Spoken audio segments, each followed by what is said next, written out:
Hey guys, I'm Puzzle Gal, and welcome back to the Beans.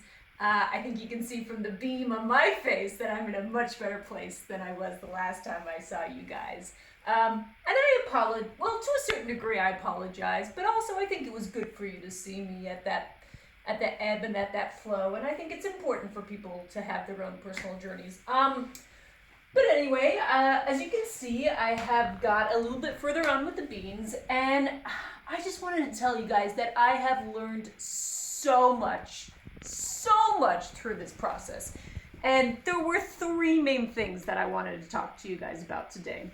The first is that in your time of need, in your darkest hour, you learn who your true friends are. There are some people who will say, yeah, I'll go to battle with you, I'll do this for you, and let me tell you this, they are lying. They may pretend to be the brave guy when it suits them, but when it comes down to the nitty gritty, they'll just run off the field. So I think we know what I'm talking about, but I'll say no more. My second point that I want to make, it's about being wrong. And so in my puzzling process, on average, it takes me about 10 15 minutes to do one piece. It was much higher, I've come down a bit. And so on average, it's 10, 15 minutes. Some pieces, it's very lucky. The edges are very distinctive, I do straight away. And then there's a third category of piece that I do, and it can take me, guys, I'm not kidding you, up to 2 hours.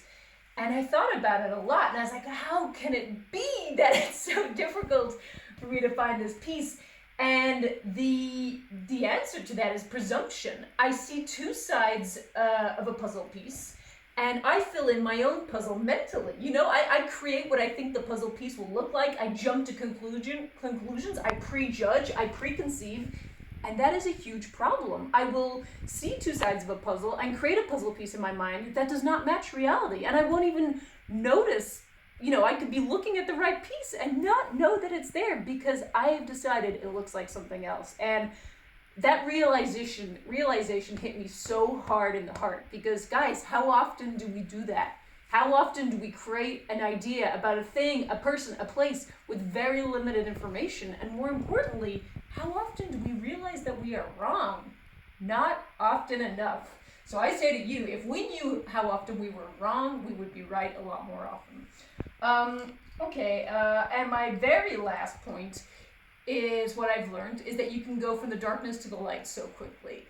So, guys, camera guy is sighing. It is pretty rude, but I'm going to keep going. When I last saw you, I was in a dark place. And the following day, I was in an even darker place. But that night, I went in bed, and the next day when I got up, everything had seemingly clicked into place. And I don't even know how that happened. I don't know what went down in my little brain during that night. But it's just to say to you that when you think you've hit rock bottom, when you think you can't go on any longer, turns out you can.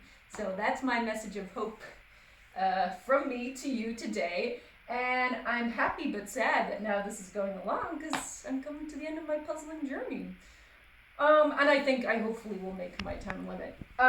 Anyway, you guys, you know, I love you, and I will check back in with you real soon. Peace out.